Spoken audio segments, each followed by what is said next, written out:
आता 1 रुपयात साड्या, जेंट्स वेअर, किड्स वेअर, महाराष्ट्रातील सर्वात मोठा सेल रवींद्र वस्त्र निकेतन सलगरे व शाखांमध्ये. चंद्रकोर साड्या, डिझायनर वर्क साड्या, फ्रॉक, शरारा, गरारा, लेगिन, प्लाझो फक्त 1 रुपयात. Boys pant shirts, lower, kurti 1 रुपयात. थंडीसाठी ब्लँकेट, जॅकेट, स्वेटर, पडदे, पिलो, पर्स, बॅग फक्त 1 रुपयात. बाय 2 गेट 1 फ्री यासह असंख्य व्हरायटीत कपडे उपलब्ध. परा करा, ऑफर फक्त 26 जानेवारी ते 5 फेब्रुवारी पर्यंत. रवींद्र वस्त्र निकेतन सलगरे व सर्व शाखा. हिंदू धर्मात माघ महिन्याला विशेष महत्त्व आहे. पुराणात माघ महिना मोक्षाचा महिना मानला गेलाय. त्यामुळे सांगलीसह जिल्ह्यात माघ गणेश जयंती मोठ्या उत्साहात साजरी करण्यात आली. जिल्ह्यातील विविध मंदिरात गणेशाची विधिवत पूजा करण्यात आली. दुपारी 12:30 वाजण्याच्या सुमारास सर्वच गणेश मंदिरात जन्मकाळ सोहळा साजरा करण्यात आला. सांगलीचं आराध्य दैवत असलेल्या गणपती मंदिरात पहाटेपासूनच भक्तांनी दर्शनासाठी गर्दी केली होती. सायंकाळच्या सुमारास संस्थान गणपती मंदिराला आकर्षक विद्युत रोषणाई आणि फुलांची सजावट केल्याने वेगळाच माहोल निर्माण झालाय. दुपारी 12:30 वाजण्याच्या सुमारास सांगलीच्या गणपती मंदिरात जन्मकाळ सोहळा संपन्न झालाय. सायंकाळी भक्तांचा महापूर दर्शनासाठी लोटला होता. शहरातील विविध गणेश मंडळांनी गणेश जयंतीच्या औचित्याने विधिवत पूजा करून महाप्रसादाचं आयोजन केले.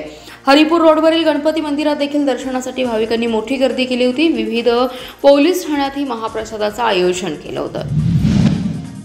केंद्रीय अर्थमंत्री निर्मला सीतारामन यांनी आज अर्थसंकल्प मांडलाय. तब्बल 12 लाखांपर्यंतचे उत्पन्न टॅक्स फ्री केल्याने या अर्थसंकल्पाचं कौतुक करण्यात येते. विशेष म्हणजे या अर्थसंकल्पात बिहारसाठी खैरात करण्यात आली. बजेटचं कौतुक होत असताना खासदार विशाल पाटील यांनी मात्र या बजेटवर नाराजी व्यक्त केली आहे. ते म्हणाले, निर्मला सीतारामन यांनी मांडलेल्या अर्थसंकल्पावेळी केलेल्या भाषणांपैकी हे भाषण सर्वात चांगलं होतं.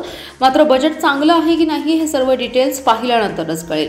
देशात सर्वाधिक टॅक्स महाराष्ट्र देतो. तब्बल 37 ते 38 टॅक्स देशात एकटा महाराष्ट्र देतोय. मात्र त्यामुळे महाराष्ट्राच्या बजेटकडून अपेक्षा होत्या. मात्र महाराष्ट्राचा साधा उल्लेखही करण्यात आला नाही. लोकसभेला भाजपला महाराष्ट्रातून जास्त सीट मिळाला नाही त्याचा राग त्यांच्या मनात अजून असेल असं देखील विशाल पाटील म्हणाले.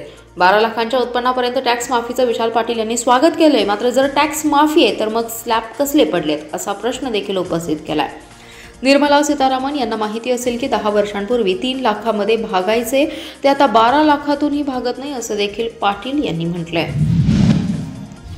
देशातील मध्यमवर्गीय शेतकरी, कामगार आणि उद्योग क्षेत्राला दिलासा देणारा, प्रोत्साहन देणारा आणि गुंतवणुकीस चालना देणारा केंद्रीय अर्थसंकल्प आहे अशी प्रतिक्रिया आमदार सुधीरदादा गाडगीळ यांनी व्यक्त केली आहे. आमदार गाडगीळ म्हणाले, पंतप्रधान नरेंद्र मोदी यांच्या नेतृत्वाखाली केंद्रीय अर्थमंत्री निर्मला सीतारामन यांनी सादर केलेला अर्थसंकल्प देशाच्या आणि सर्व राज्यांच्या अर्थव्यवस्थेला चालना देणारा असा आहे. 12 लाखांपर्यंत उत्पन्न करमुक्त करून एक मोठा दिलासा मध्यम वर्गाला त्यांनी दिलाय. शेतकरी आणि शेती विकासासाठी विविध योजना जाहीर केल्यामुळे ग्रामीण भारताचा चेहरा मोहरा बदलणारा आणि नागरिक केंद्रित गुंतवणुकीला प्रोत्साहन देणारा हा अर्थसंकल्प आहे. मध्यमवर्गीय, पगारदार, युवक आणि शेतकरी तसेच कष्टकरी या सगळ्यांना केंद्रीय अर्थसंकल्पात दिलासा दिलाय.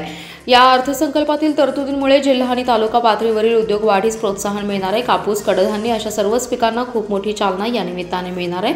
आमदार गाडगीळ म्हणाले, प्राप्तिकराची मर्यादा वाढवल्याने तो पैसा अर्थव्यवस्थेत येईल. त्यामुळे मागणी वाढेल. करपात्र उत्पन्नाची मर्यादा 7 वरून 12 लाख करणं हा निर्णय ऐतिहासिक आहे. हा प्रवास निश्चितच भारतीय अर्थव्यवस्थेसाठी परिणामकारक आहे. यातून मध्यमवर्गीय, पगारदार, युवक यांना मोठा दिलासा मिळणार आहे. एका मोठ्या वर्गाच्या हाती उत्पन्नाचा मोठा वाटा राहणार आहे, ज्यामुळे बाजारपेठात चैतन्य निर्माण होईल. खरेदी वाढेल, मागणी वाढेल, उत्पादन वाढेल, रोजगार वाढेल. यातून अर्थव्यवस्था आणखी बळकट होण्यास मदत होईल असंही ते म्हणाले. सांगली शहरासह मिरजेत चेन स्नॅचिंग करून जबरी चोरी करणाऱ्या आंतरराज्य सराई चोरट्याच्या मुसक्या आवळण्यात पोलिसांना यश आलं. या चोरट्याकडून 4 चेन स्नॅचिंगचे गुन्हे उघडकीस आले असून त्याच्याकडून सोन्याचे दागिने आणि दुचाकी असा 4,06,700 रुपयांचा मुद्देमाल जप्त केला आहे. स्थानिक गुन्हे अन्वेषणाच्या पथकाने कुपवाड सुतगिरणी चौक परिसरात सदरची कारवाई केली आहे. मेहंदी हसन अक्रम अली सय्यद असं अटक केलेल्या सराईताचं नाव आहे. सांगली जिल्ह्यातील काही भागात चेन स्नॅचिंगच्या घटना घडल्या होत्या. या पार्श्वभूमीवर स्थानिक गुन्हे अन्वेषणाचं एक पथक चेन स्नॅचिंग करणाऱ्यांची माहिती घेत होते. यावेळी पथकातील कर्मचारी सागर लवटे, अनिल कोळेकर आणि विक्रम खोत यांना माहिती मिळाली की संशयित सय्यद हा दुचाकीवरून चोरी केलेले दागिने हे विक्रीसाठी कुपवाड सूतगिरणी चौकात येणार आहे. मिळालेल्या माहितीप्रमाणे पथकातील कर्मचाऱ्यांनी त्या ठिकाणी सापळा रचून रोड कडेला थांबलेला संशयित सय्यद याला ताब्यात घेतलं. त्याची झडती घेतली असता त्याच्याजवळ सोन्याचे दागिने मिळाले. दागिन्यांबाबत कसून चौकशी केली असता त्यांनी सांगितले की सांगलीतील त्रिकोणी बाग, नागराज कॉलनी आणि मिरजेतील अंबाबाई रेसिडेन्सी, ब्राह्मणपुरी येथील महिलांच्या गळ्यातील दागिन्यांना हिसडा मारून चोरी केले. यावेळी त्याला ताब्यात घेऊन त्याच्याकडून एकूण 3,41,700 रुपयांचे सोन्याचे दागिने, 65,000ची दुचाकी असा एकूण 4,06,700 रुपयांचा मुद्देमाल जप्त केलाय. दरम्यान संशयित सय्यद हा सराईत चोरटा असून त्याच्यावर मुंबईसह कर्नाटकमध्ये चेन स्नॅचिंग आणि मोबाईल चोरीचे गुन्हे दाखल असल्याची माहिती निरीक्षक सतीश शिंदे यांनी दिली आहे.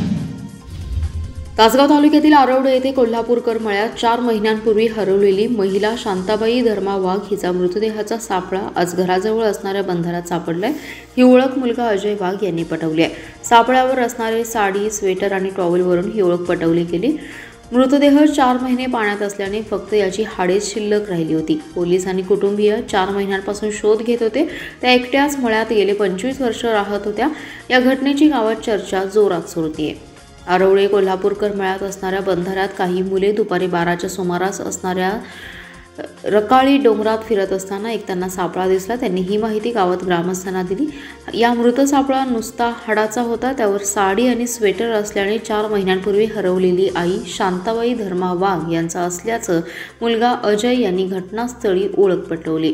मृतदेहाचा स्पॉट पंचनामा प्राथमिक आरोग्य अधिकारी मांजर्डे डॉक्टर संदीप काणे यांनी केलाय. यावेळी डॉक्टर पल्लवी वाघ आणि रोहित वाघ हेही घटनास्थळी उपस्थित होते. यावेळी डॉक्टर माने यांनी पाण्यात बुडून मृत्यू झाल्याचा अंदाज व्यक्त केलाय.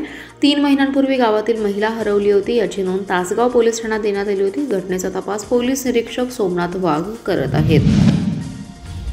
महापालिकेच्या मालकीचे भूखंड सार्वजनिक हितासाठी विकसित व्हावेत म्हणून महापालिकेच्या वतीने शहरातील भूखंड विकसित करण्यासाठी स्पर्धेचं आयोजन केले. यामध्ये 5 विजेत्यांना 5 लाखांपर्यंतची बक्षिसे मिळणार असल्याची माहिती आयुक्त शुभम गुप्ता यांनी दिली. गुप्ता म्हणाले, भूखंडावर कुंपण, भिंत, प्रवेशद्वार, वृक्षारोपण, बाकडी बसवणे, लहान मुलांसाठी खेळणी बसवणे, आकर्षक प्रकाश व्यवस्था करणे, लॉन किंवा मियावाकी प्रकल्प साकारणे, पिण्याच्या पाण्याची व्यवस्था करणे, स्वच्छतागृहे बांधणे, गांडूळ खत निर्मिती, सौर ऊर्जा प्रकल्प राबवणे, वॉकिंग ट्रॅक, योगा पथ, बटरफ्लाय गार्डन, झिरो वेस्ट प्रकल्प, ध्वनी व्यवस्था, सेल्फी पॉईंट असे उपक्रम सजावट विकसनाचा भाग असतील. हे सर्व उपक्रम स्पर्धकांनी स्वखर्चाने करायचे. प्रवेश विनामूल्य आहे. सुशोभीकरणानंतर हे सर्व साहित्य महापालिकेच्या मालकीचं असेल. विकसित भूखंडाच्या जागेवर महापालिकेच्या मालकीचा आणि विकसनकर्त्यांचा फलक लावायचा आहे. 10 फेब्रुवारीपर्यंत 20 खांडेकर वाचनालयात मालमत्ता विभागात संपर्क साधून स्पर्धेतील प्रवेश निश्चित करावा. तर स्पर्धेचे नियम आणि निकषांबाबत माहितीसाठी महापालिकेच्या संकेतस्थळास भेट द्यावी. तरी या स्पर्धेसाठी स्वयंसेवी संस्था, सामाजिक संस्था, गणेश मंडळांनी सहभागी व्हावं असं आवाहन आयुक्त शुभम गुप्ता यांनी केलं आहे. जिथे संत असतात तिथे विवेक असतो. संतांचा अवतार हा जगाच्या कल्याणासाठी असतो असे प्रतिपादन प्रख्यात युवा कीर्तनकार हरिभक्त परायण सागर राडे यांनी केले. वावा तालुक्यातील फारणेवाडी येथील श्रीमती छाया पवार आणि कुटुंबियांनी आयोजित केलेल्या धर्मनाथ बीज उत्सवात ते बोलत होते. ते म्हणाले, संत जगाच्या हिताचा विचार करतात. संतांनी विश्व बंधुत्वाची संकल्पना जगापुढे मांडली. आदिनाथांच्या पासून ते संत ज्ञानेश्वरांपर्यंत सर्वांनी जीवनाचं सार सर्वांपर्यंत पोहोचवले. सकल संतांनी आपणास नामस्मरण आणि सदाचरणाची शिकवण दिली आहे. आत्मउद्धाराचा सोपा मार्ग सांगितलाय. नवनाथांनी आपल्या अनेक विद्यांमधून भक्तीचा, साधना आणि उपासनेचा प्रसार केलाय. संतांचा महिमा शब्दात व्यक्त करण्यापलीकडला असतो. भगवंताचा सहवास प्राप्त करायचा असेल तर तप, साधना आणि निरपेक्ष भक्ती आवश्यक असते. संसारात पत आणि परमार्थात तप आवश्यक असतं. या प्रसंगी सुरुल आणि ओझरडे येथील भजनी मंडळाने संगीत भजन सादर केलं. धर्मनाथ बीज निमित्त नवनाथ ग्रंथांचं पारायण, पुष्पवृष्टी, नामजप, आरती आणि महाप्रसाद वाटप करण्यात आलं. नितीन आणि प्रवीण पवार यांनी संयोजन केलं. दत्तात्रय फसाले यांनी आभार मानले. महापालिका क्षेत्रात 2022 ते 23 या कालावधीमध्ये झालेल्या 15 रस्त्यांचा दर्जा खराब झाला होता. त्यामुळे ठेकेदारांकडून रस्ता देखभाल आणि दुरुस्ती काळात या रस्त्यांची दुरुस्ती महापालिकेच्या अधिकाऱ्यांनी करून घेतली. रस्ते देखभाल व दुरुस्ती या काळात रस्त्यांचा दर्जा खराब झाल्यास या रस्त्यांची दुरुस्ती करावी लागते. त्यानुसार दुरुस्ती करण्यात आली. महापालिका क्षेत्रात 2022 ते 23 या काळात झालेल्या रस्त्यांची पाहणी शाखा अभियंता महेश मदने, नगर अभियंता अप्पा हलकुडे यांनी सर्वे केला होता. त्यामध्ये सांगली शहरातील 9, विश्रामबाग परिसरातील 2, कुपवाडमधील 2 तर मिरज शहरातील 2 रस्त्यांचा दर्जा खराब होता. हे रस्ते सध्या दुरुस्ती आणि देखभालमध्ये होते. सदोष रस्ते झाल्यास दुरुस्तीची जबाबदारी ही मक्तेदार यांची असल्याने या रस्त्यांची दुरुस्ती करण्याच्या सूचना ठेकेदारांना दिल्या होत्या. त्यानुसार ठेकेदारांनी रस्ते दुरुस्त केले. त्यामुळे महापालिकेची आर्थिक बचत झाली असल्याचे नगर अभियंता परमेश्वर हालकुडे यांनी सांगितले. या रस्त्यांचा पुढे देखील सर्वे करण्यात येणार आहे. देखभाल आणि दुरुस्तीच्या काळात रस्त्यांचा दर्जा बिघडला तर संबंधित ठेकेदारावर कारवाई करण्याचा इशारा शहर अभियंता पृथ्वीराज चव्हाण यांनी दिलाय. मिरज सुभाषनगर रोड खोतनगर येथील राजमाने पेट्रोल पंपासमोर अवैधरित्या एक देशी बनावटीचं पिस्टल कमरेला लावून थांबलेला मोहसिन खुदबुद्दीन शिकलगार यास अटक करून त्याच्याकडून 50,000 रुपये किमतीचं देशी बनावटीचं पिस्टल आणि 400 रुपये किमतीचं एक जिवंत काडतूस असा एकूण 50,400 रुपयांचा मुद्देमाल जप्त केलाय. मिरज शहर पोलिसात गुन्हा दाखल झालाय. मोहसिन शिकलगार हा रेकॉर्डवरील गुन्हेगार आहे. खोतनगर येथील राजमाने पेट्रोल पंपासमोर एक अनोळखी युवक कमरेला गावठी पिस्टल अडकवून थांबल्याची माहिती पोलिसांना मिळाली होती. पोलिसांना छापा टाकून त्या इस्माला ताब्यात घेतले. त्याची अंगझडती घेतली असता कमरेला गावठी बनावटीचं पिस्टल अवैधरित्या कमरेला अडकवल्याचं आढळलं. आपले नाव त्यांना मोहसिन शिकलगार असं सांगितले. त्याच्याकडून 50,000 रुपये किमतीचं पिस्टल आणि एक जिवंत काडतूस ताब्यात घेतला. मिरज शहर पोलिसात गुन्हा दाखल झाला असून मोहसिन शिकलगार याच्यावर अनेक गुन्हे दाखल आहेत.